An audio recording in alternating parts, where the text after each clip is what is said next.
Hello,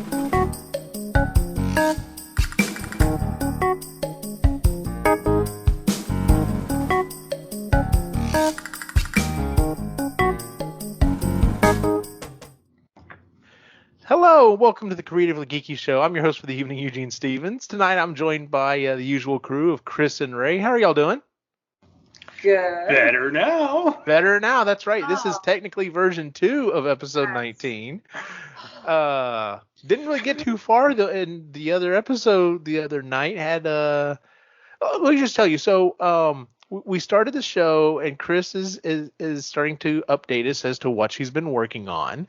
And we hear a crash. And here's the funny thing. It sounded like from a movie or a cartoon. Like it literally sounded like a crash. Like you would hear when you think, oh, someone broke a window in a movie, or that's what it sounded like. Yeah. And Ray jumps up to go find out what's going on.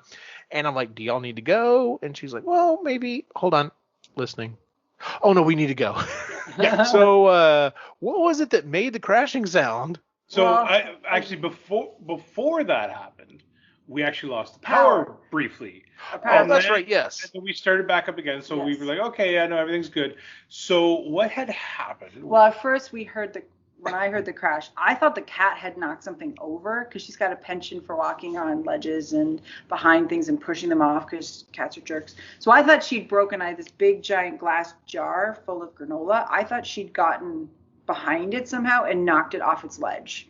Because it was pretty big. So that's why I was waiting to see because if he could just clean it up himself, then it'd be totally fine. We can continue, but no, you go ahead. No, so we get to the porch area of our house, and I'm like, what the hell's going on? And so I open the door to look outside because I'm afraid like maybe part of a tree's come down on the house or something. And all of a sudden I see movement and hear movement and more glass falling. Our neighbor's gazebo decided to take flight and wanted to come into our house. And this thing was heavy. Yeah, like, it was metal frame. It was it was robust. It took two of us to lift it, and it should have been three of us, but two of us got it out of the way. But what had happened was there was a burst of wind, and it lifted the gazebo up and off, like it was tied down. Yeah. And it lifted it up and twisted it up and over. Two of the ropes let go, and it came flying and hit one of the small panes of the window in our. Thankfully, it was a small one. I was thinking about it right now. Our saving grace that it was only a small pane is because there's a kind of a makeshift fence in between our properties, so it probably got butted up against that burst in the trajectory of it. It did, yeah. So otherwise I think it would have just smashed right in if the fence hadn't been there. I think it would have taken out the whole. Which would have been a different story entirely. Yeah, there would have been at least 3 windows. Probably smashed. Yeah, which would have been expensive. Yeah, but I thought somebody was coming in, so I freaked out. And she saw movement when she saw it. She's like, "Oh shit!" No, I was like, she was out. She was gone. I yelled. I don't scream when I'm scared. I yell and booked it and left my family behind. No, it's fine. Yeah. It's just something. So I thought again, maybe it's a tree branch, maybe it's something else. I go outside and sure enough, it's the gazebo. I'm like, holy fuck. Yeah. So got the flashlight, got everything, ran over to the neighbors, and we moved it out of the way. And I cleaned up all the glass, and it didn't take very long to clean up. It was actually no. But by the end of all that, your adrenaline's all spent. I was tired. I'm like, I can't come back. She was done. I was done. I looked at the time and I couldn't go to bed. That was enough excitement for one day. Yeah, I bet. But everything's fine, and we're gonna get the window fixed. Somebody's coming by next week to look at it. Good deal. And if they can't, I'll be able to do it. I just need a piece of glass. So. And other things to put it in, but yeah. Yes. Semantics. All right. Well, with that said, let's go ahead and move back into our initial topic, which is always what we've been working on. You had started off first time, Chris, so you'll start off again. Okay. You said that you were going to work on the Death Eater blanket. Yep. You were thinking about doing some Lord of the Rings blankets, and I had thrown in there about DMing the maker and becoming mains. All right, so where you sitting at? So I'll do this in order. So the Death Eater blanket, I did start it. I thought I had it, and then once I started doing it, the more I got into it, the more I didn't like it, and the more I felt like it was fighting me, like it wasn't. You know how when you do a creative project or you're trying to figure something out, and you're like, that's not the answer, that's not the thing, and then the moment you figure it out, you're like, oh, well, of course.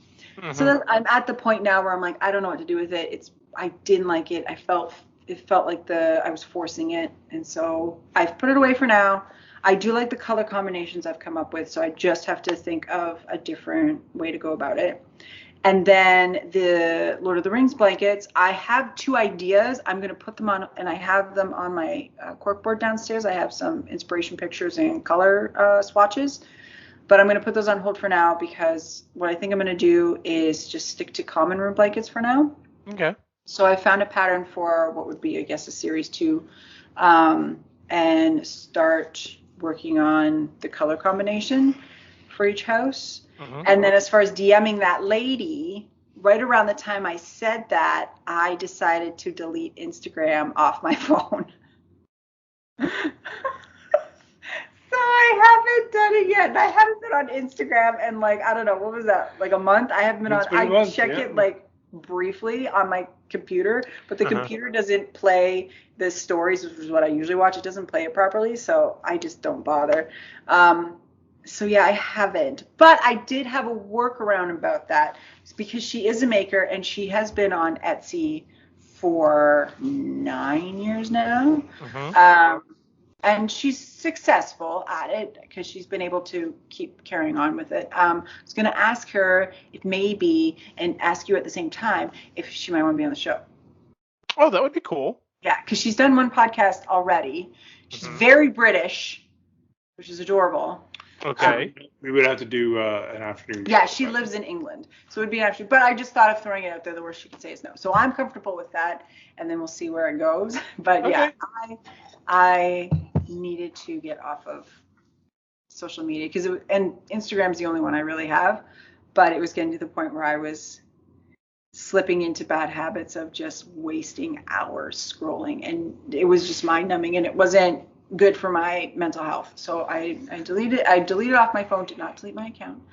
I've known better. I've done that before, and I wind up starting a new one. So we're not deleting the accounts. We're just deleting the app for now. And then, but I've been thinking about uploading it recently. So we'll see. Maybe next month. Okay. Yeah. The stories on the top, I check them just because it bothers me to see them lit up there. Yeah, that's why I check them, but I also like them. But yeah, if I see a red circle around the picture, that outline that shows you there's a new one, I have to check it. It's like question. My thing though is most of the time I'm just literally just clicking through them. I'm not even really watching them. I'm not looking. I have to clear it.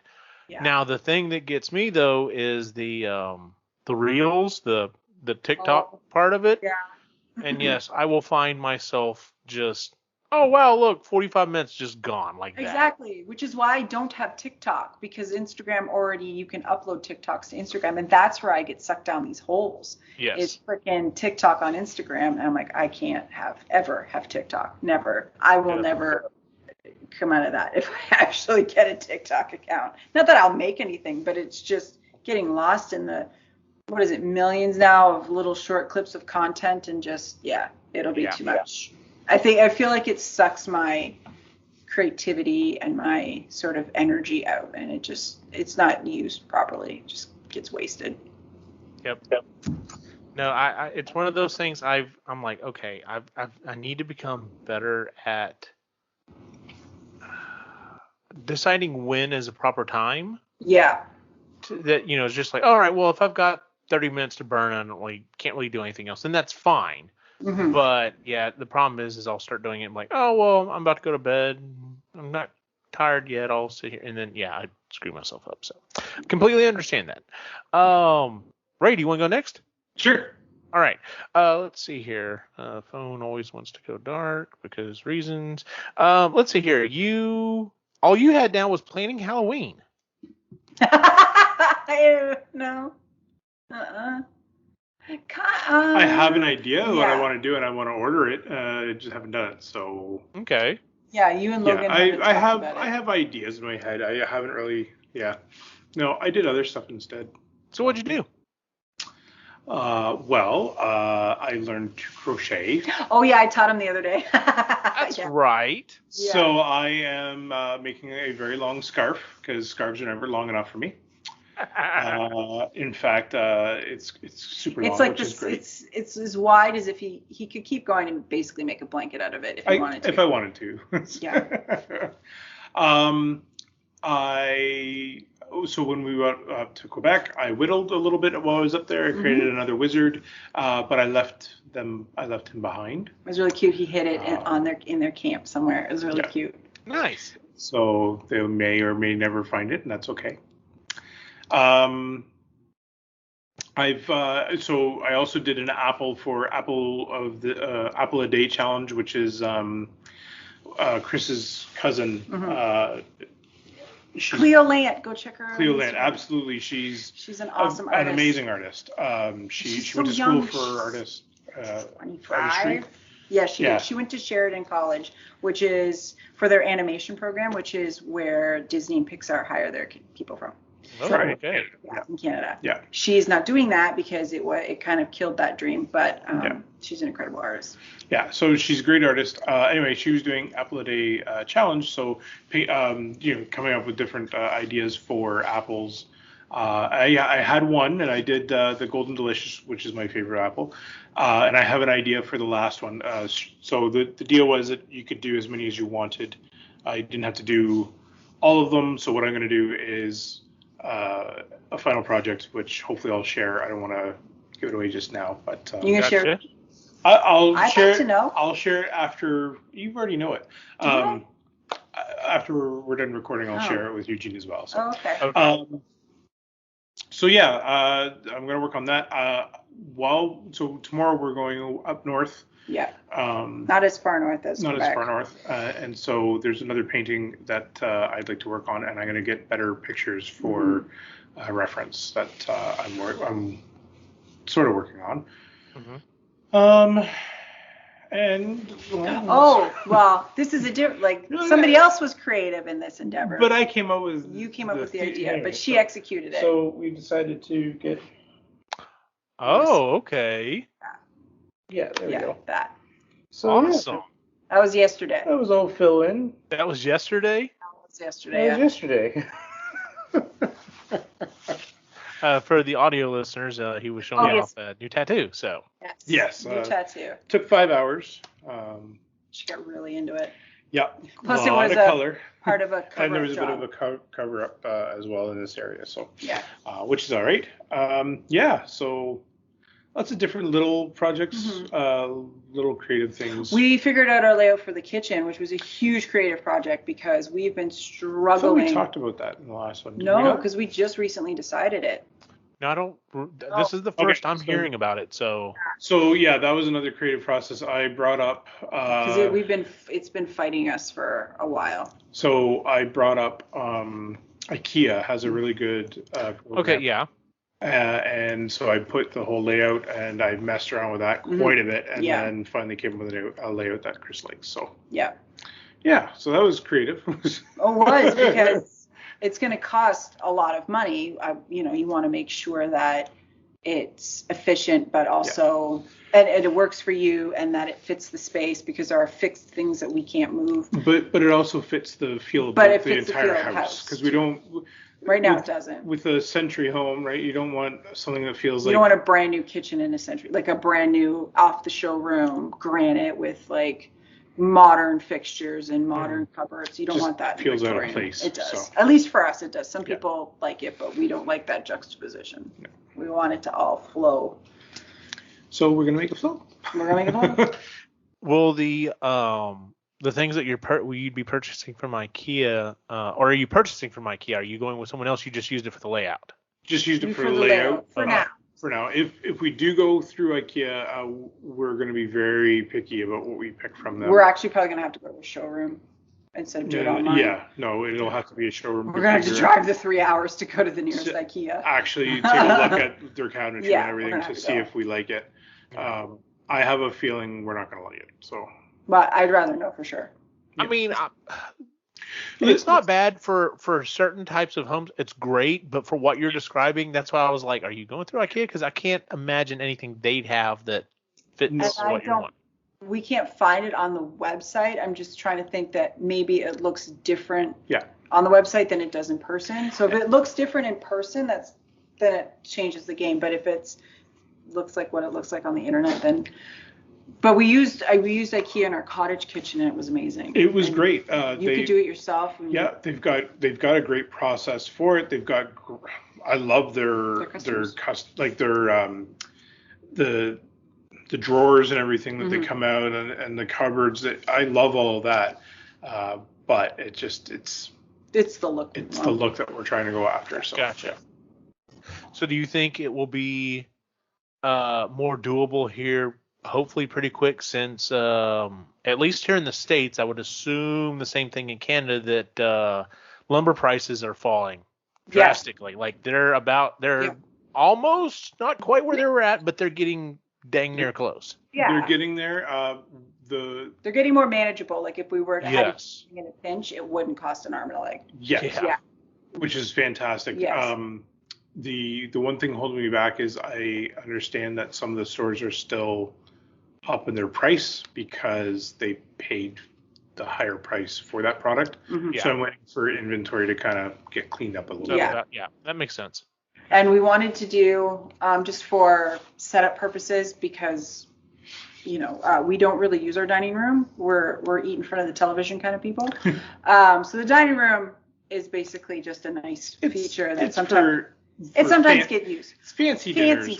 When we have, So we've decided that we want to get the dining room, and we're not doing bookcases in the dining room. We're doing a little nook. We'll show you what we mean. And then the bookcases here in the living room first, so that these rooms are done. And then when the kitchen gets totally demolished, at least I can set up a makeshift kitchen in the dining room and have that, because then I'm not worried about it not that makes sense. Everything will be in its place, and I can work around that. Because the kitchen's going to take us a long time. The kitchen's probably going to take us close to 6 months to do. Yeah. Probably, in and around that.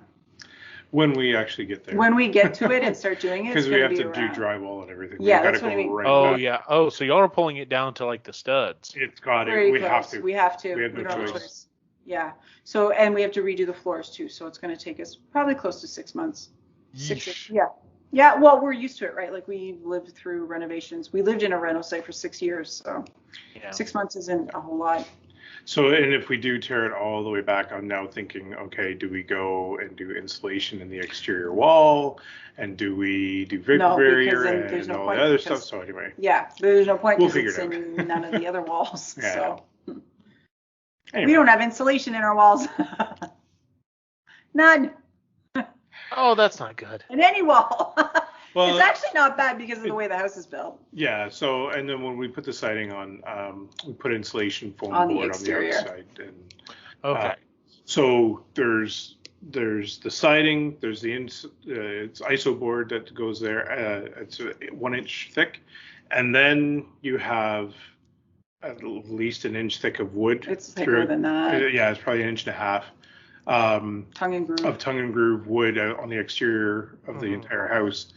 Then you have a good airspace, and then you've got the lath and plaster. Lath and plaster after that. So there's quite a bit of space there. It's just Gotcha. I don't think it needs it.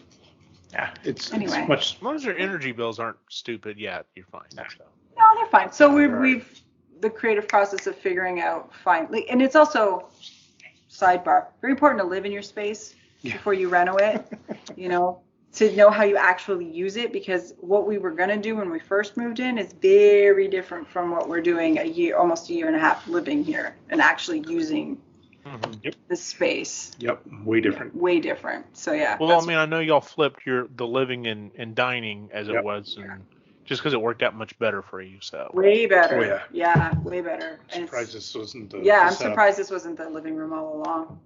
And it might have been, I don't know. I don't think so. No, I don't think so either. Oh, well. What have you been up to, Eugene? Look at you, like a professional throwing over. Oh. I'm learning. I had on there, continue ecto conversion, install lights. All right, so let me start with that. So Christy and I have slowly but surely been we're the plan is we're going to live in this house for another 4 to 5 years, and as a result of that, we're slowly but surely doing some stuff, minor stuff that needs to be done, things that we'd like to do, but we're not planning on dumping, a ton of money into the house. Yeah. So we had some of the walls repainted because we were having so many problems with trying to find matching paint and everything. So we've had several of the walls and several of the rooms repainted, and as a result of that, or well, I should say, one of the other things that went along with that is we had these light fixtures in the hallways and like in the bedrooms and a bathroom or whatever.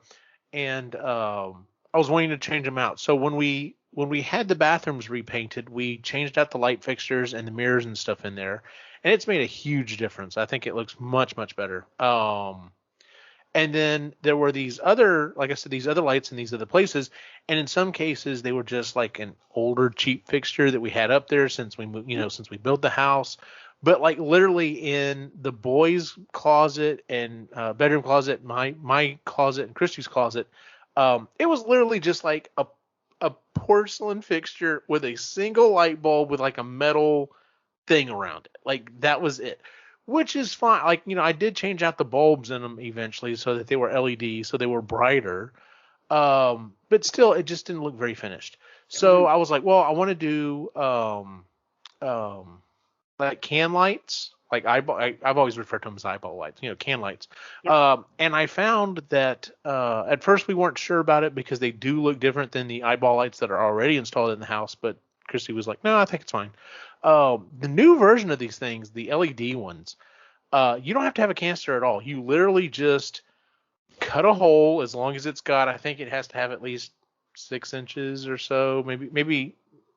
No, I think it was 6 inches. It's not very far, about 6 inches above it, free. And as you just you take the paper that comes with it, you draw it out, cut the hole, wire it up, kind of force everything up in there, and then it literally just kind of clamps on. It's got these two clamps that slap down on the drywall, and it sits flush with the ceiling, and they're so good. The ones that I bought are dimmable. You can also change the color temperature on it, so I had to make sure I had the color temperature set right. But I've gotten that done in all these different locations, and it just looks so much like it's insane the difference in light. Because in some cases they were the fixtures use like those little bitty bulbs, and they're kind of hard to find LEDs for those, so they were using the old style incandescent. So literally the rest of the house has this bright daylight LED, pure white light, and then you go in the hallway and turn on the light, and it just looks yellow, and it's horrible. And so now it's bright white, and it looks fantastic. Nice. So I got that stuff done. The next step in the home renovation process, and probably honestly kind of, well, no, there's one other thing we might do, but the second to last thing that we may start doing here in the next month or so is all of the hardware for the doors and stuff is like a chrome gold color, and they're all knobs. And so we want to change out. We're not going to go with anything super expensive, but we want to change them to black. Christy, like, okay, so every room in the house was a different color when we originally painted, and Christy's mode right now is I don't want to say neutrals, but black, white, gray. I love the way it looks. It is a very modern look for everything. So we're looking at changing out all the fixtures, and I wanted to just go with something that's not too expensive. And that mess gets really expensive, especially if you do it right, because when you do it right, it's not only the door handle, but you have to do the jamb. You also have to do the hinges. Yep. It's a whole thing. Yeah. So I was going to start doing that and start like at one end of the house and basically maybe do a room a month and slowly just start making our way through the house. My only concern with that is our cat Luke will go to the back door. He understands that this is what operates the door to allow it to open. Of course, he doesn't have the dexterity to do it, but he will stretch up and put his paws around the door knob Aw. Can't do anything with it, Yeah. but he knows this is how it activates. And I'm just a little concerned that if I put a bar handle on there, he's actually going to be able to reach up and open the door. So we're going to have to see how that works out. Yeah, yeah, I could totally see him doing that. So does she want, I'm just trying to picture my gray walls, white trim, black hardware? Yes. Okay. Yeah, that's very fun. Like a nice neutral gray. Yeah. Yeah, that'll be nice. And she wants like everything that, like the main common room areas done? Or like everything? So everything. So like right now, the guy unfortunately did not paint the one little hallway that leads kind of to the boys' room. Yeah. But it's very close in that gray color. The only things that have not been painted gray are my office, which you can't see because of the bookcases behind me. But my office is blue. The boy kind of a darker blue. The boys' room is a light blue. Mm-hmm. And then our bedroom is a steel blue. And that's it. Everything else is gray. And we're eventually going to have all of this painted as well, so that when we do eventually hand over the keys, to the house to someone else, it'll be, it's not a light gray. You can you look at it and go, oh, that's definitely gray. But it's not too dark. It's not too light. It's just a really good looking modern gray. So, and it looks really good with the flooring that we put in and everything. So, that's nice. But yeah, so I'm probably going to start on that here in the next month or so. So, because the other thing that I've been working on is my ecto conversion. So I'm trying to remember where I left off last time. I'll just kind of tell where I'm at this point. So I met a huge benchmark for this whole process, and that is I had purchased, well, one of the whole ideas for doing this was that I was going to make it convertible so that I could take everything off of my car and it could be just a normal Flex driving around. Really wouldn't be able to tell. I mean, yeah, you can look at my license plates now. I think maybe that's happened since, I don't remember if that's happened since the last show, but yeah, I got for the first time in my life, I'm that guy. I have custom license plates, but it's nothing douchey. It says Ecto 1F, for Flex. So, but anyway, so the idea was that I found this pulley system on Amazon that you install in the roof of your garage. It's up to 200 pounds, and it's for like kayaks, or it even says, just doing storage stuff in the garage. And so I'm like, well, I should definitely be able to keep this below $200 or 200 pounds. So I wasn't 100% sure about this until I actually got it going, but luckily I got it installed and it's working. Like this was kind of a hinge on everything working, and thank God it did. And luckily the way that my garage is laid out, I mean, it's a crap ton of cord that I have to wrap up, but I can literally pull my car out and lower the roof rack all the way to the ground. So from this point going forward, as long as I don't do something really stupid, I don't have to have Christy to help me take the roof rack on and off or do anything else with it. So as it sits in my garage right now, the basket with the tubes that are on the side have installed those. They're on there.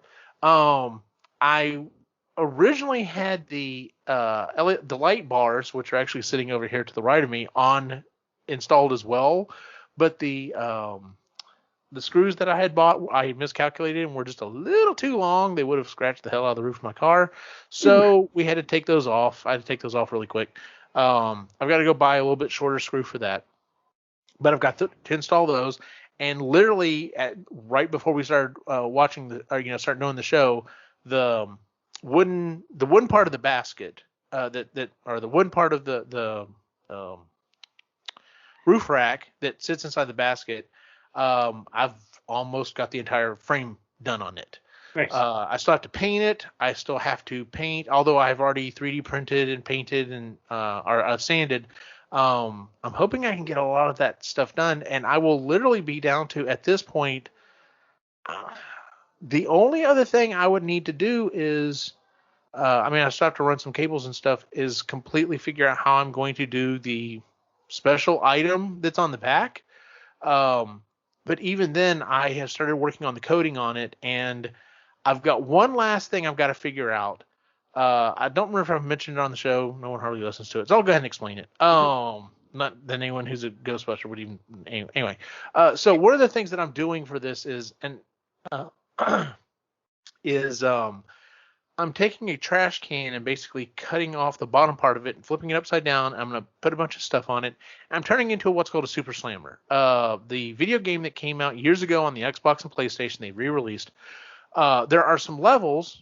I know there's at least one. No, there's a couple of levels in the game where they're driving the Ecto through New York, and the guys are walking along. And if there's a ghost, instead of capturing the ghost and throwing out a trap, you literally pull the ghost, you wear out the ghost, you pull the ghost over to the Ecto, and there's a giant, essentially, it's kind of like a combination trap containment unit on the top of the thing, and you slam it down into it, what's called the Super Slammer, and you can store all the ghosts that way. And I was like, man, I would really like to do that because I have yet to see anyone else do this in any of the communities. And so I've been working on the coding and I've got it figured out. So the way that it sets right now is when it gets power, I'll have LEDs, chaser LEDs going around the top of it. And then the idea was using infrared light, just using a very simple IR, for a remote control. Yep. Someone could be walking along, pretend like they're catching a ghost, aim, hit it with an IR blast. It would cause the lights to get faster and turn white, and then everything would shoot up super white, super bright for a few seconds, like it's actually sucking the ghost in, and then shoot out some smoke. Okay. I've got pretty much all of that figured out except for how to activate it. And the first IR LEDs that I bought weren't doing what I wanted them to do. I just got a new set in today, and I'm hoping this is going to work. My only concern is I'm pretty sure the coding on this will work and the electronics part of it will work. My only concern now is, and I don't know why didn't think about this. Sunlight actually has a lot of infrared in it as well. So I may have to design like a little hood for the IR sensors so that maybe the sunlight's not getting to it as easily, because you're going to be aiming up, so it's fine if it blocks it from up top.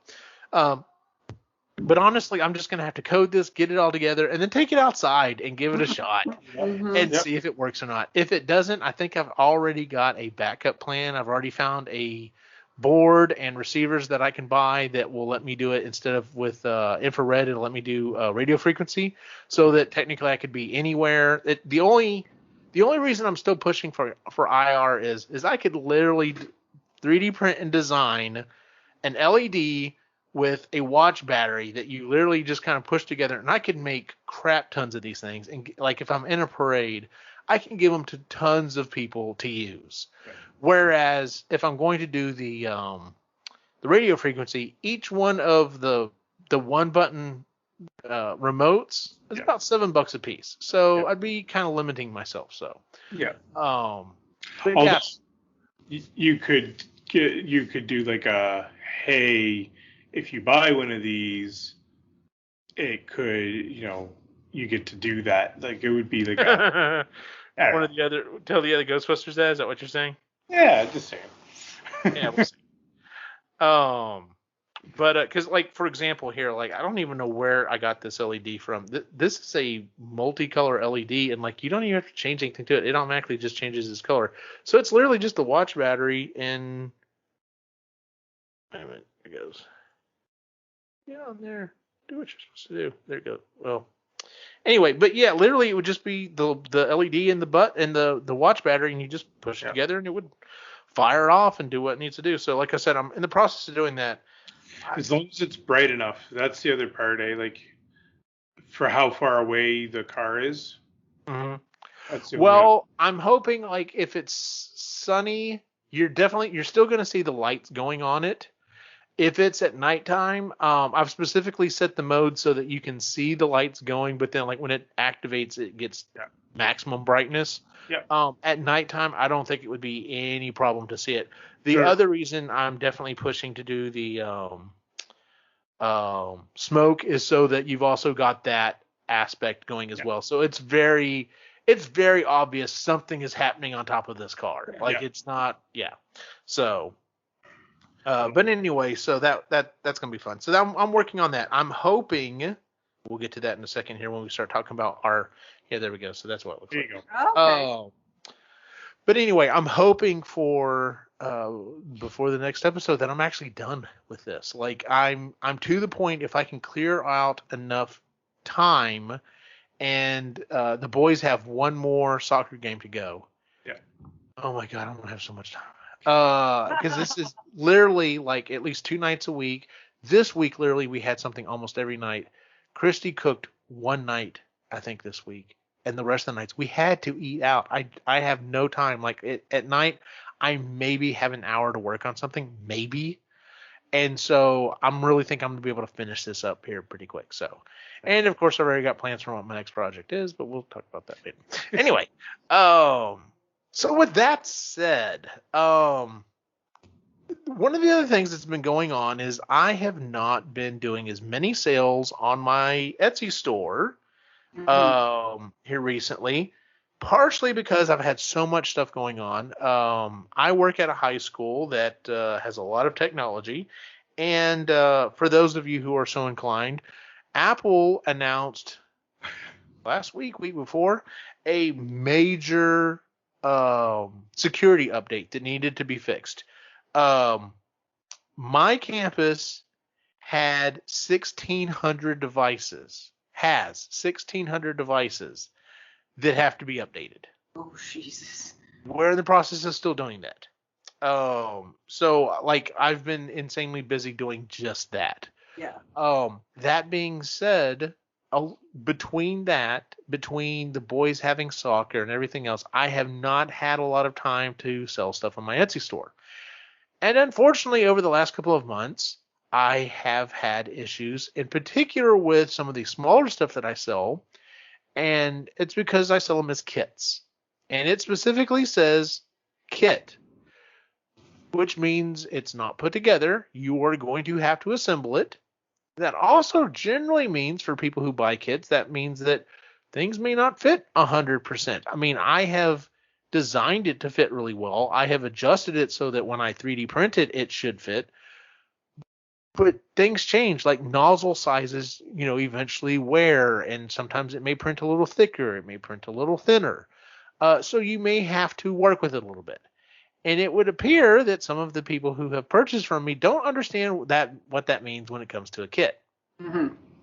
Much to my dismay, so Etsy has started a new program called Star Sellers. I saw that today. I just checked into my Etsy shop and saw that and looked into it. Yes. So in order to become a star seller, basically means you get a little badge on your website. They help promote your website. It's just a good idea to kind of shoot for that. And there are 3 things that it uses to judge it. One of them is that you get all of your orders out on time. One of them is that you have like a 4.0 or 5.0 rating or whatever, and it's set over a certain amount of months. So I mean, as time goes by, things will fall off and everything else.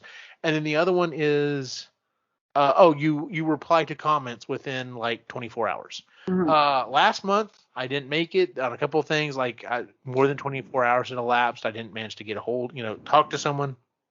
And they had just rolled this out, and I was like, all right, well, you know what? I'm going to shoot for this. I should be able to do this. Not a problem.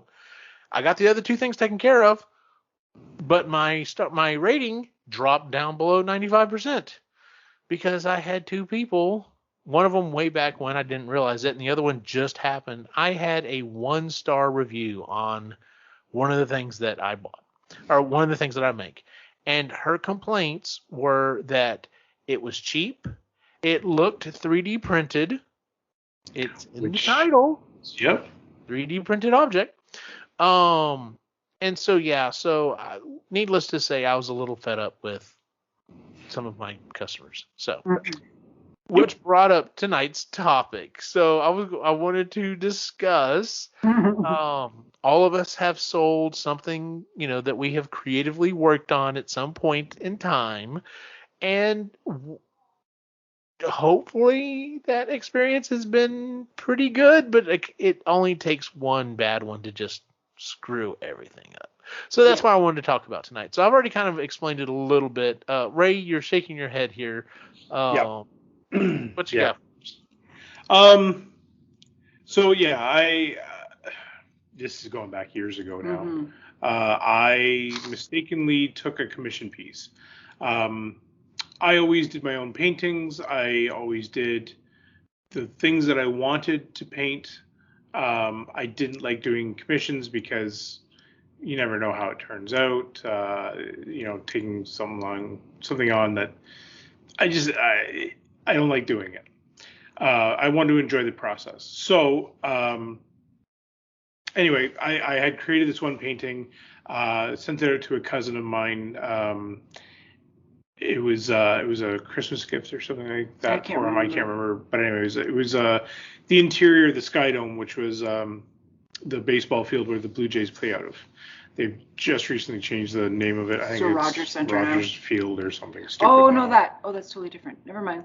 It's a dumb name. Yeah. They should have kept it Sky Dome. But anyway, so it's the interior of the Sky Dome, and then you can see up and you can see the CN Tower in the background. Mm-hmm. A friend of mine reached out to me that from high school. I hadn't seen her in a while. Anyway, she asked for a version of that as well. Now I gave a heads up. It's oil painting. I did it myself, so it's not going to be the same. It's going to be different. Probably a little bit different perspective. It's going to be different colors. It's not going to match that last one. It's not. Right. So just a heads up. Yep, no problem. I totally understand. Here you go. Okay, cool. And so after agonizing and getting it done and having it completed, dropped it off, showed her mom, who she's like, yep, this is awesome. She's gonna love it. Cool. Now to preface this, it was for this woman's boyfriend. It was a present for her boyfriend. Yes, and then they broke up. And then they broke up. And I at the time said, do you want me to stop then? And just call it off right now. And she said, no, keep going. It's fine. I said, okay. So next thing you know, I get a message, like a week later. It wasn't far off. It wasn't far off. Anyway, she's like, I'm so sorry to do this, but I don't like it at all. It reminded her too much of her boyfriend. No, it's not what she said. It's not what she said? Because I thought that's what she said. No, she said it's not the right perspective. The colors are off. It's not what I thought it was going to be. I really just, it's not what I wanted. I'm like, oh, well, I warned you about all that. But anyway, so I made the mistake. No, I didn't make a mistake. I told her I kept the money. I was like, no, I can't do that. What I can do is I'll take the painting back and try and sell it for you, and then we'll get your money back that way. But in the meantime, like, no, I'm not going to just give you the money back because that was a custom piece. It's a huge painting. I can't. So we made a deal. Eventually, she found a different painting that she really liked from a random one that I did. She bought that one out of the cash, and then I eventually gave that painting to my dad, and then just sent her the leftover cash that was out of it, and just to get it over with and done with, because I really didn't want to hang on to this thing anymore. Like it left a bad taste in my mouth. And, it sort of like depleted your creativity. Oh yeah, no, I didn't paint for quite a long time after that. It really stifled my creativity and didn't want to have anything to do with anybody or any art piece. And I really didn't want to put my stuff out there anymore either, because I was like, no, that you stopped it because he would put it up. Was a local coffee shop where we used to live, and we were, well, he's buddies with everybody, so he's buddies with the owner, and he had his artwork displayed a few times, and that's how he got. And he sold a good amount of it. Yeah. But yeah, you haven't done that since, and No. yeah, you talking about it now, you can still sell it. You're a little. Well, I've got a huge piece back here that I'm hesitant to, like. I think part of the reason why I don't want to finish it is because it means I have to put it up for sale, and I don't want to do that. So we're having a therapy session. Yeah. We're getting to the bottom stuff. Yeah. So yeah. And I agonize over, like, her aunt and uncle have asked for a painting, and they want to pay me for it. I'm like, nope, I will do a painting, but I will not take money for it, because if you don't like it, I won't feel bad. Yeah. So art for free. There you go. This is all starting to make a lot of sense now. Yeah, because I really don't want. If I've created something and somebody wants it, sure, we can talk about price and we can figure that out. But I'm not creating something for somebody anymore. I'm not like that. Unless it's my aunt. But again, she's not paying me. No, she's not. But she did ask you for it. Yes. Yeah. And I'll create something. But if she doesn't like it, that's fine. Mm. Yeah. Because I didn't get paid for it. So. I can see where you're coming from. Yeah. So, well, I'll go ahead and jump in here real quick. So, like I said, the thing that kind of kicked all of this off was the fact that, and I will say, I do partially blame Etsy for this, because, if you look on Etsy, if you are shopping with Etsy on a computer, the experience is totally different than it is on their app. Yes. And that's mainly because, so let me just pull up the app real quick, and I'll just look for something here real quick. So no, that's the wrong thing. What am I looking for here? There it is. Okay. So I'm gonna pull up the Etsy app, and I'll just click on something here. Okay, cool. So, like, I just happened to click on this. This is a print. It's basically a kind of like a schematic for the original Starscream Transformer or whatever. So, it's a cool looking print or whatever. And you can scroll through. It has the picture of the item. It has the description of or it has the title. I should say that. Let me make sure I say this correctly. It has the title of the item. It has the price. If there's a sale or whatever, it has listing options here. Like I can click options as to the size of the print that I can do, background color choice, how many quantity I want, if there's a personalization, add to cart, buy, whatever. After all of that is the item description. So you have to go through all of that stuff before you even get to the item description. And so, like, handmade item, it lists the materials, made to order, blah, blah, blah. Then it lists the shipping. There's frequently asked questions. There's reviews or whatever. Where is... Okay. And so at the bottom of where it says item details, in blue, it says read item description. So you click on it, and it pulls up a sub thing. So literally, I've got it going on the screen, and I click this, and it comes up, and it is literally an entire page of text about this item. If you were to click the same thing on something that I'm selling, that's where you would find out things like how it's made, how long it takes, that it's, you have to put it together, and blah, blah, blah. Yeah. So part of this I do blame on Etsy, because I hate the way things are laid out on their app. Like, I understand some people may be very long-winded, but they're trying to sell something, and they're trying to describe what it is that it is you're buying. They want to explain, this is, made out of polished marble. This is, cut out of, a certain type of wood or whatever.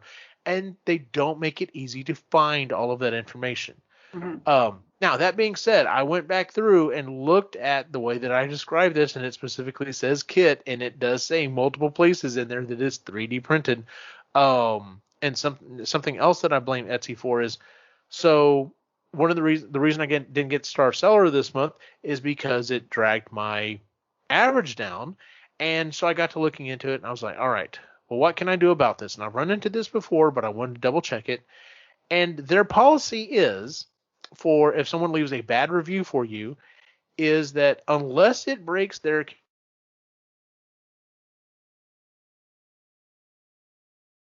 you know, whatever it might be, cursing, racism, whatever, promoting their stuff over yours, those type of things, they won't do anything about it. Yeah. And so even though it clearly lists things that should have been known, in the thing, they won't take it down. So they're like, well, contact the person who did it, see if you can figure out, a way to come around it. So I messaged this lady and I was like, hey, listen, I will gladly give you a refund, but I'm going to ask nicely, would you please take down your review? Because it clearly listed some of the issues that you said you were having. Like, you should have read this before you purchased it. You should have known exactly what you were getting. Yep. This should have never been an issue. As of this date, it's been almost a month. She has yet to return it to me for a refund. Once it hits the 1 month mark, I'm not going to refund, period. Yeah. I can post a reply to her comment. It doesn't change anything, but it will lock her comment and my comment in. So I will eventually do that, like I said, after the 1 month mark. So it will still technically count against me, but I want to make sure that if anyone were to read this, they can clearly see this person, not only, this person purchased it, complained about what it was, fully knowing, if you'd read the description of what it was, you should have known ahead of time. And then I offered a refund, and I haven't heard from this person again. So, just hopefully if anyone were to read that one, they would go, okay, well, obviously this was someone who didn't know what the hell they were doing, whatever. So, yeah. So, and I've had that happen from time to time on my Etsy store. Someone will just buy something and be like, I didn't realize this what it was. The other one that I run into from time to time is, I sell pieces for, I turn around and grab it, but it's all the way back over there. So for the, my PKE meter that I use for whenever I'm, busting ghost, the one that Spirit of Halloween put out is actually a really good product. There are just some little slight tweaks that could make it a little bit better. And so I sell a kit that you can modify a Spirit of Halloween PKE meter. And I've had at least on one occasion, maybe two now, where someone has bought it and they open up the box and it's literally 4, 8, like 10 little 3D printed pieces. And then like a link to a PDF that literally goes through step by step on how to modify it. And they're like, I thought this was the whole PK meter. And I'm like, for the price that you just paid? No. Sorry. No. Yeah. Yeah, so that I have that from time to time. Yeah, so. This is why you need to read what you're buying. Like, yeah. Some of the owners got to be on the purchaser too, right? Like, yes. I understand. Like, there are absolutely. There's Wish, right? Wish.com or whatever the hell it is. Yes. They literally use pictures of other products to sell their products. Totally illegal, shouldn't be allowed. I agree, that's false advertising. If you put in your product what it is, and if you describe it what it is, and you didn't take the time to read what it is that I'm selling you, that's on you.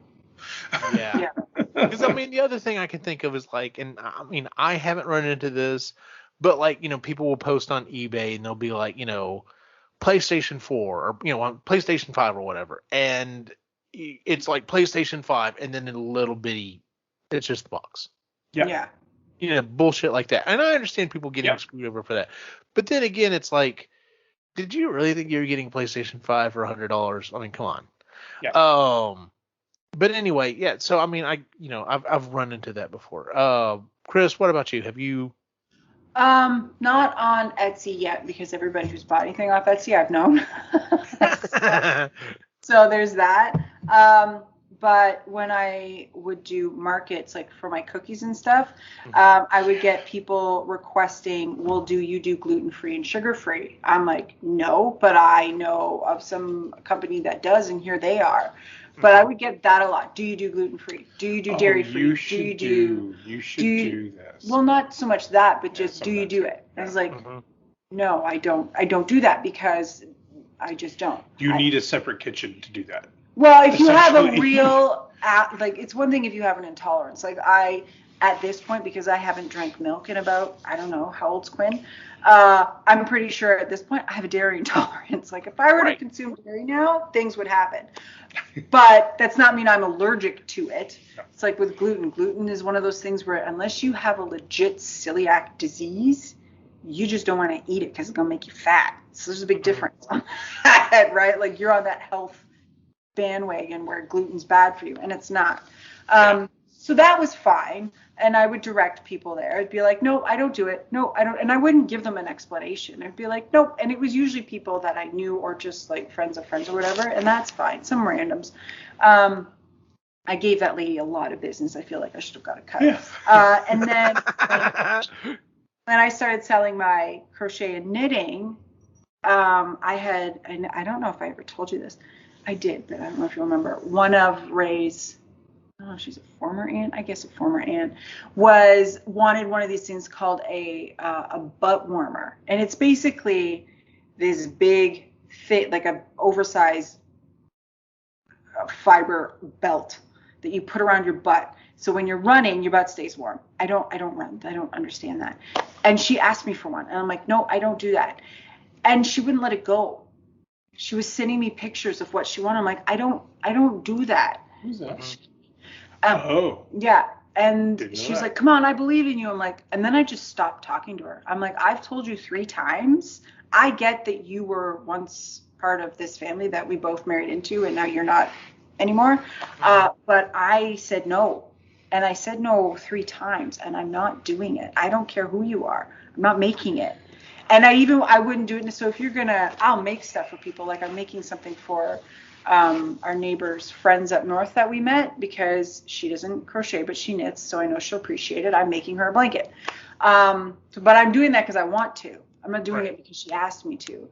But it's. So, and you're bringing up a really good point with that. You touched another nerve. Oh, I'm sorry. Because it's part of customers, right? Yeah. What is with people and customers thinking that because you're doing something creative, you'll just do it for free for them? Yeah. Or you'll give them a discount because you know them, or right? Like or just because they asked. Oh, yeah. Do you think you could do that for like a third of the price? It was like, there are these TikTok things out now with creators that say customer asked for it cheaper. So all they do is they literally just throw all the raw stuff into a box and said, that's how you're going to get it for cheaper. Nice. Like, as long as I don't assemble it and you want to do all of the work that it takes to do it, no problem. Here, that's your discounted price, but you're not getting it because it's like that song. It costs that much because it takes me fucking hours to make.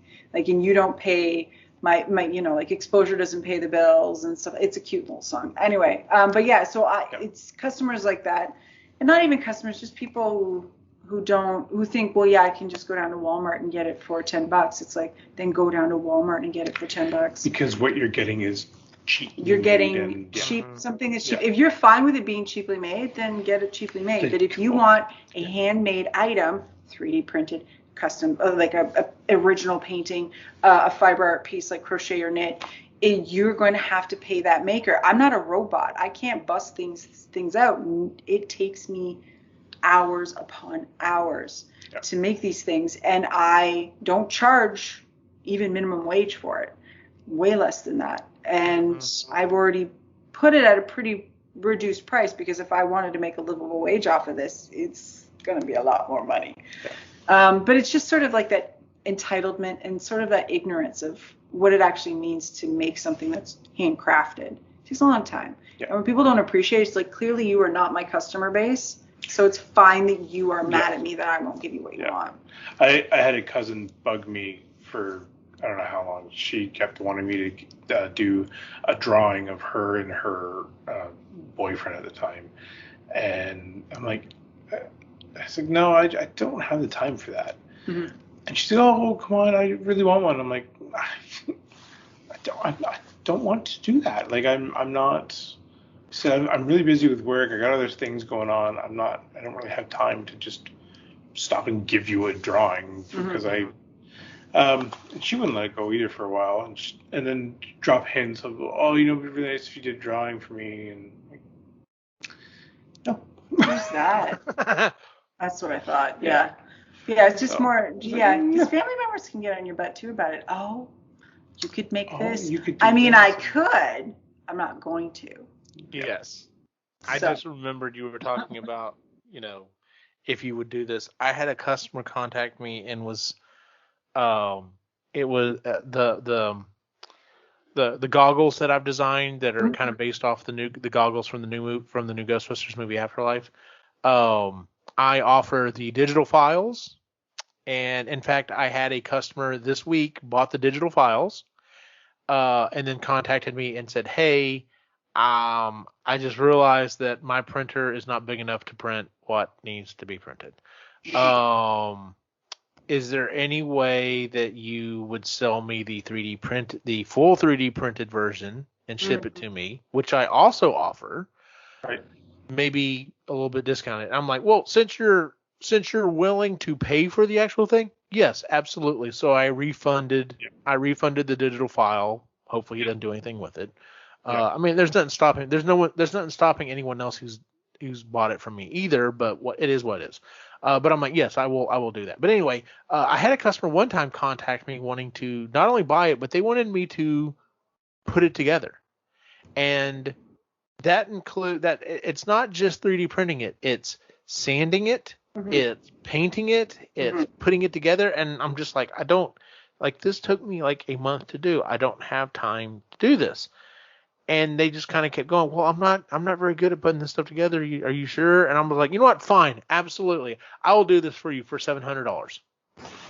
Okay. Didn't hear anything else. There was a little part that they were like, oh, well, let me think about it. And it was just like, man, I don't really want to have to do this, but $700 I may have to do this. $700 is $700. Yeah. But literally, I was thinking about it. I was like, man, all the time and energy that I put on this, I was like, man, this took me a long time. Now, granted, now that I've learned to use a different type of filament that actually sands really well, I could actually use electric sanders on it, so it would cut the time way down. Don't tell them that. But no, I was like, no, unless I have to do this, I'm not going to do this. So, but yeah, so I've run into that situation where it's like, I've only run into that once. Most of the time, most of the stuff that I sell is already kind of put together. Like I said, I do sell a few little kits, but it had over the last couple of months, it has worn on me to the point that I think after Afterlife comes out, which is in November, I'm really thinking about shutting my Etsy store down. And number one, I'm going to redo the way that I do everything. Like the way that I have it right now is like the large matrix I have up there. I'm like, you can buy several different versions. So I have enough parts printed right now sitting in the bedroom to do 2 orange ones, 2 gold ones, and then like the base that could go either way. And what I'm thinking is in the future, I may print like 5 orange and 5 gold, and maybe the base for one, like a specialty one or whatever, and just list them separately and be like, all right, I've got 5 for this month, and 5 of this one for this month, 5 of this month. Go ahead and put them all together, and so I can just ship them out, and it'll be super fast, and people don't have to wait or whatever. But the other thing is that I'm running into is I had another guy contact me and was like, I bought this from you, I love it, but it stopped working. Is there any way you would fix it? And I was like, yeah, that's fine. If you will pay for shipping both ways, I'll fix it. So he sent it back to me. Luckily, one of the batteries had corroded a little bit. I cleaned it up, fixed it up, and I told him, I was like, hey, good news, I got it working, everything. Bad news is you spent the money to ship it to me and to ship it back. And he's like, no, it's fine. As long as I'm getting it back and it works, that's all I care about. So I'm like, all right, good. Happy customers. Yeah. But yeah, it's the other ones have, and it's funny. I hear these professional podcasters who are also makers talk about this. They're like, some of these people have, thousands upon thousands of downloads, and they have, they've got a huge audience, and they're like, it doesn't matter. I can get 1,000 positive things, and that one negative one's just like, well, I'm a failure. And I'm like, it's that I feel now I understand. I'm glad y'all feel the same way we do sometimes, us mere mortals. It's the whole thing, like one compliment can just unravel like 100 compliments, right? Because I guess it's just the way our brain is hardware. But I have thought about that whole how different people do Etsy. There's this one woman that I follow. Her account's June Books, and she makes those books. You open them up and they're fun things. But she only does it. She does one drop once a week. And she tells everybody, and she warns them, she's like, I'm dropping this. It's always Monday at whatever time. And she puts the price all in the Instagram description, so nobody's like, she's told you. And if you didn't know, that's not your fault. Not her fault. And she does get people who are pissed off at her, like, why don't, I didn't get it this time. She's like, I'm a full-time vet. Like, I'm a veterinarian. And I this, so this takes me a really long time, and it's a lot of specific materials. She makes miniatures. It's a crazy amount of time she spends on this, so she charges for her time because it takes her a long time, and they're expensive. Though I really want them. The ones I want are like almost $400. They're so good. I have to send it to me. I want to see what you're talking about. Awesome. But she only does, but people bitch and moan at her. And she's like, I warned you. I told you. It's not my problem that you didn't get it. And then another account that I used to follow, they do these like antique hand mirrors and hand combs, and they put these like really cool like celestial witchy stuff on the back, and they do them in blocks. So they're like, okay, they warn everybody. They're like, whatever day we're dropping all of our stuff on Etsy. It goes. I can't do anything about it. So you're warned. You've got time. Get on Etsy at this time. We're going to list everything. Here's what we're listing.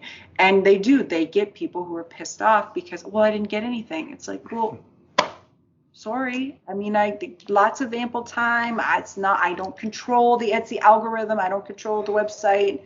It's just those people who are like, well, you said. And it's like, I might have said that doesn't mean you were going to get one. I mean, I gave you a chance to get one. It was available if you were online then. Yes. You get it. Yes. You didn't refresh at the right time. And see, I've done that too. Like, I've had people contact me, are you going to be making more of these? And I'm just like, yes. And I usually try to tell them about when it's going to be. And I give them a heads up. And I'm just like, all right, listen, at 12 noon Central Standard Time, I'm going to relist. And just let them know. And, so I've had things happen like where I'll put up 5 of them and literally have them all sold within the day. Which is awesome. Because I'll have people that are, commenting like that.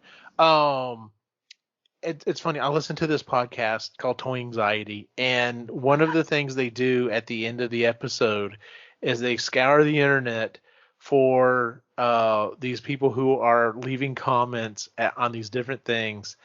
And it's called Sad Comments, and they play music, and they read out these comments, and it's these people who are just like, I mean, toy collectors are like anyone else. So, some of them are cool, some of them are just like, boy, you are so entitled, and it's just like, writing, Hasbro or Mattel or whatever, I don't understand why you didn't make more of this one. Only 5,000 sold out in 2 seconds. Do you not want my money? Should I just flush my money? It's that type of thing. It's hilarious to listen to. Anyway. That being said, I will say this. I felt that way about Nintendo when they came out with a couple of their things, because it's like, for crying out loud, there are so, like, when you're looking at a big company like that, right? A large company making those types of things and only a limited amount, you are just feeding the people that are selling these on eBay and all that. Like, they're buying thousands, and you are just giving them a little fortune every time you do it. Yeah, and I think that's the reason why a lot of the people are just kind of fed up. Well, there's several different reasons, especially in the toy community. But yes, it's like unless you come up with a way to make it so that it's extremely hard for the bots to not just buy everything out, or you put limits on. Even if you put limits on it, only two per person or whatever. Things like that do tend to help. But yes, it runs into stuff like that. But Yeah.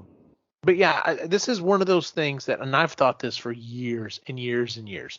I think everyone should have to work customer service in Yeah. some form or fashion. Not everyone would understand, but I think there are some people who would definitely be like, yeah, I remember when I worked customer service. Maybe I'm not going to be such a dick. So. Oh yeah, like you remember you don't. It's like when you work in the food industry and you understand just how stressful it can be. You don't piss the people off who serve you your food. You Yes. don't do that. And when you're a wait, I was never a waiter or a waitress. I always worked in the kitchens, and it's chaotic and it's hot and it's messy and because things are happening. But people, I don't know, it's this whole sense of entitlement. My mom's one of them. She was a waitress for 20 years. So you would think that she's the most empathetic person when it comes to wait. No, she's the exact opposite. Her standards are so high. She's made people cry. She has been banned from places. I will not go to a I restaurant. refuse because it's embarrassing. I don't get embarrassed easily, but it's embarrassing to go with her because it's like, Mom, like you did this. Why are you being so mean? Well, they should know. It's like, oh my God, I can't.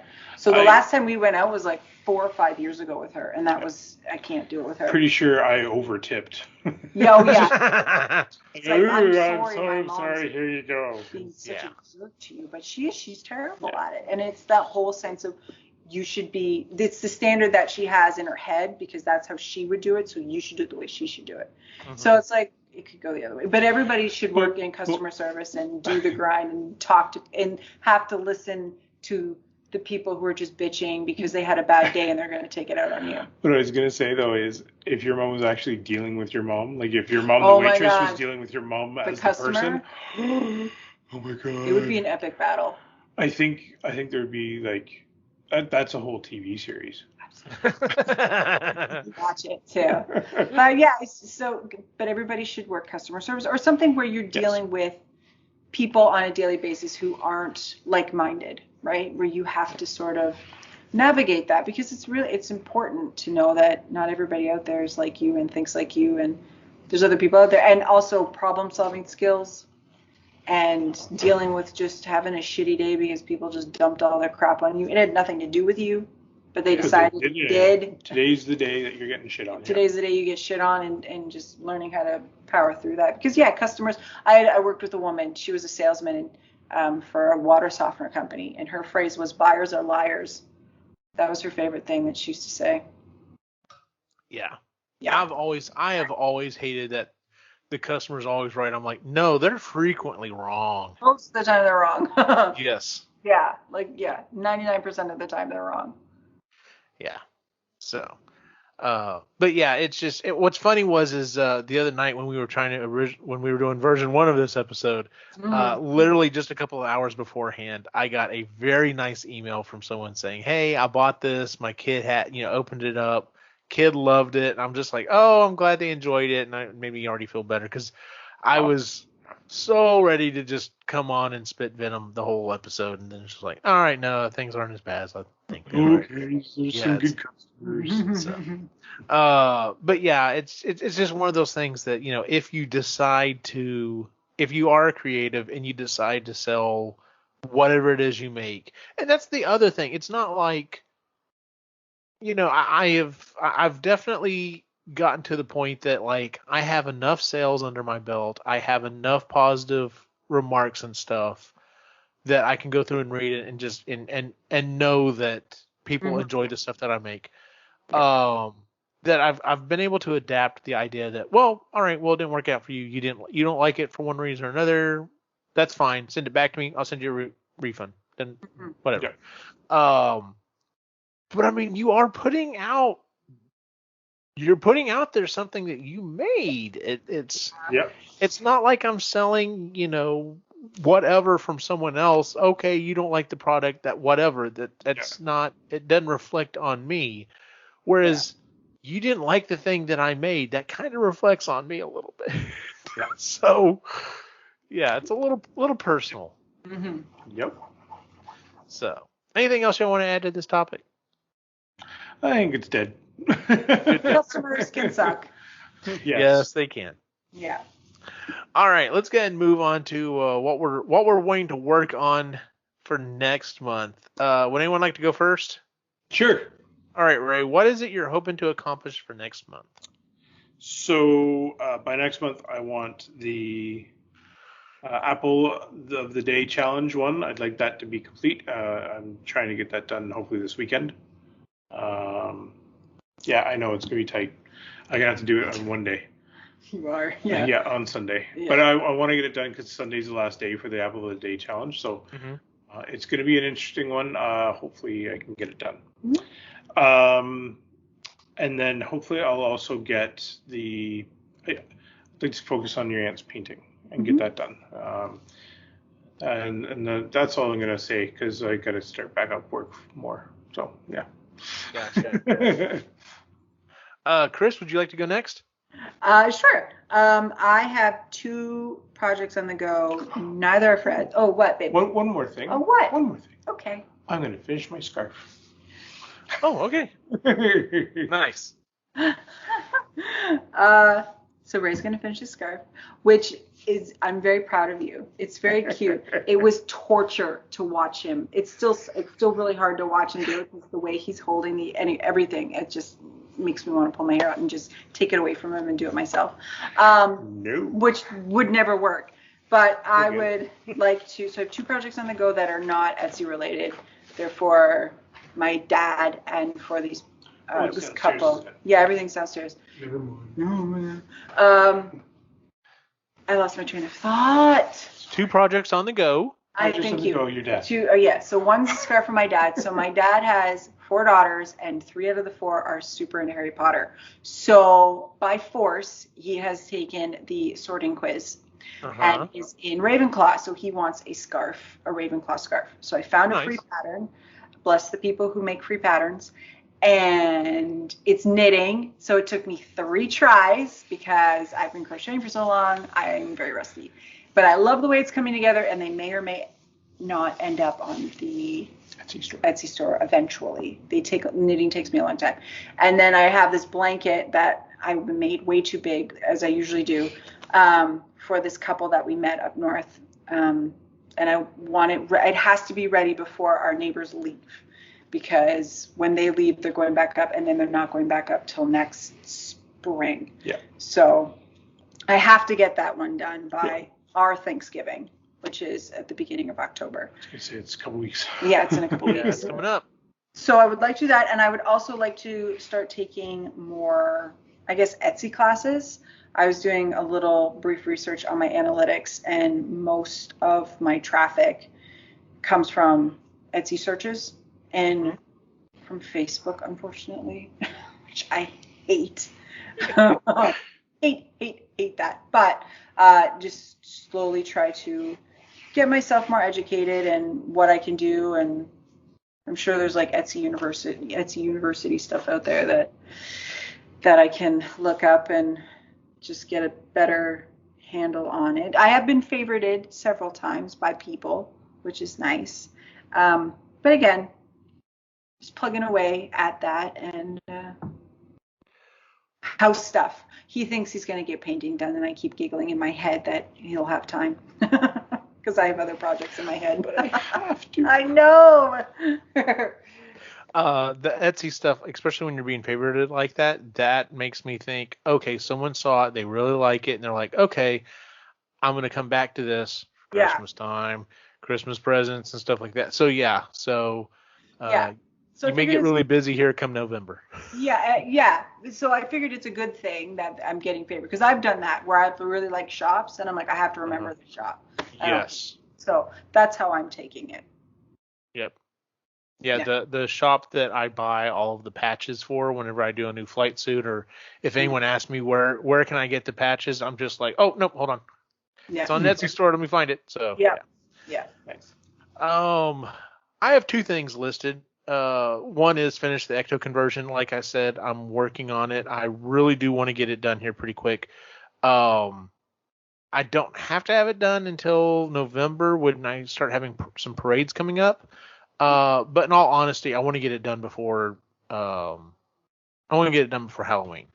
So that's kind of my hard date. I'd like to get it done much sooner than that if I possibly can, because the other thing I like to get done maybe is if you've seen the trailers for the new movie, there is a trap that is basically a remote control trap. And I'm looking into how to do that. And of course, I don't need it to go as fast as it does in the movie. It doesn't need to be super high end. But I'm having to do research on this, and I've been learning some stuff. It's one of those things. It's like, okay, I want to do this. What do I need to learn? And that's always hard. Just trying to ask the right questions. And now that I've got some of the right questions, it's like, okay, get this other thing done. I don't think this other thing would take that long. Of course, I'm always setting myself up when I say that, but it's something that I would also like to try to get done before the new movie comes out, because it would be awesome to drive around in RTV whenever it's done. The other thing I may or may not try to figure out is the large ecto that I'm building. Once again, one of the things got on back order. I just got notification today, I think actually it was either today or yesterday, that my next shipment's coming in and that missing part is back in there. So feasibly, when I get the next set of parts in, I could continue on with that. That usually is like an entire night, which is I love doing. It's so much fun putting this thing together. But it would be a night that I'd have to sacrifice that I could be doing something else. So we'll see. I don't know. We'll have to see about that. So. Well, that is our show for the month, ladies and gentlemen. If you would please give us a 5-star rating on iTunes, Google, Stitcher, wherever it is you listen to the show. You can always find us at epicallygeeky.com, where you can find the rest of the shows that we do, including the Epically Geeky Show, Marginally Geeky Show, and Sustainably Geeky Show. Oh, that's funny. I still had the other thing on there. Anyway, so you can find us on social media at Epically Geeky as well, on Instagram, Facebook, and Twitter. Where can we find you online, Ray? The Reluctant Yeti on Instagram. Technically, we could find you online, Chris? Yes, technically you can on all the shows that you mentioned, and on Instagram at Rose and Hummingbird. I will eventually reinstall the app. Gotcha. Cheetah. Yes. And eventually, I just don't post that much stuff until something kind of big comes up. But believe me, I will be posting stuff whenever I get this thing done. And if you want to follow my individual wacky adventure, you can find me online at Optimus Gene on Facebook, Instagram, and Twitter. For everyone on the site, have a good night.